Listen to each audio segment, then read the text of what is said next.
محمد سید الکونین والثقلین محمد. بسم اللہ الرحمن الرحیم. اخلاص کی فضیلت. حضرت معاذ ابن جبل رضی اللہ تعالیٰ عنہ فرماتے ہیں کہ جب انہیں یمن بھیجا جانے لگا تو انہوں نے عرض کیا کہ اللہ کے رسول صلی اللہ علیہ وسلم مجھے کچھ نصیحت فرما دیجئے. ارشاد ہوا دین میں اخلاص پیدا کرو، تھوڑا عمل کافی ہو جائے گا.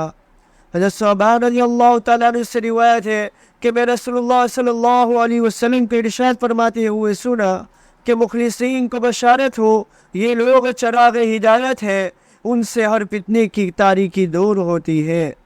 حضرت ابو امامہ رضی اللہ تعالیٰ عنہ کی روایت میں ہے کہ آج صلی اللہ علیہ وسلم نے ارشاد فرمایا کہ اللہ تعالیٰ صرف اخلاص کے ساتھ اور اسی کی رضا کی خاطر کیا ہوا عمل قبول فرماتے ہیں.